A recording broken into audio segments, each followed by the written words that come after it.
এক গ্রামে এক মুচি ছিল। সে খুব সৎ এবং খুব পরিশ্রমী ছিল।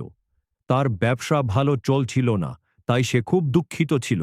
সে দেখল তার কাছে সামান্য কিছু চামড়া আছে, যা দিয়ে একটা সম্পূর্ণ জুতো তৈরি করা যাবে না। এছাড়া তার 1 টাকা ছিল না, যা দিয়ে সে কিছু চামড়া কিনে আনবে।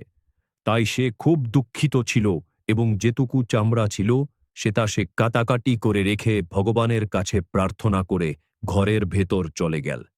মুচি ঘরে ঢুকে চিন্তা করতে করতে বিছানায় শুয়ে পড়ল। পরের দিন সকালে ঘুম থেকে জেগে উঠে তার খুব খিদে পেল এবং কষ্ট পেল।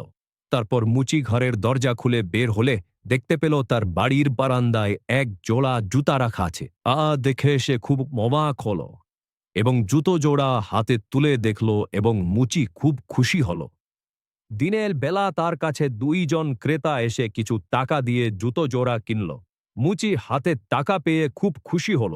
আবার মুচি আগের দিনের মতো কিছু চামড়া কাটাকাটি করে রেখে ভগবানের কাছে প্রার্থনা করে ঘরে ঢুকে ঘুমিয়ে পড়ল। পরের ঘুম থেকে উঠিও দেখল একই ঘটনা। এভাবে মুচির ব্যবসা ভালো চলতে লাগলো এবং প্রচুর ক্রেতা আর দোকানে আসতে লাগলো। এভাবে মুচির ব্যবসা ভালো চলছিল। একদিন মুচি ও তার স্ত্রী আলোচনা করল। মুচি তার স্ত্রীকে বলল, আজকে রাতে আমরা না ঘুমিয়ে লুকিয়ে লুকিয়ে দেখব কে আমাদের সাহায্য করছে। সে মতো মুচি এবং মুচির বউ পর্দার আড়ালে লুকিয়ে দেখতে পেল 2 জন বাচ্চা পরিয়ে এসে মুচির কেটে রাখা চামড়া দিয়ে জুতো তৈরি করছে। সেটা দেখতে তারা খুব অবাক হলো, কিন্তু মুচি এবং মুচির বউ পরী দুটোর কাছে গেল না। পরের দিন মুচি ঘুম থেকে উঠে বাইরে এসে আবার জুতো পেয়ে খুব খুশি হলো। এভাবে মুচির ব্যবসা ভালো চলতে থাকতে মুচি তার নতুন বাড়ি এবং দোকান তৈরি করল।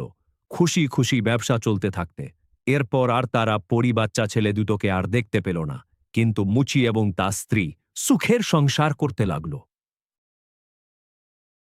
এই ধরনের গল্পের জন্য চ্যানেলটিকে সাবস্ক্রাইব করুন এবং বেল আইকনটি টিপে দিন।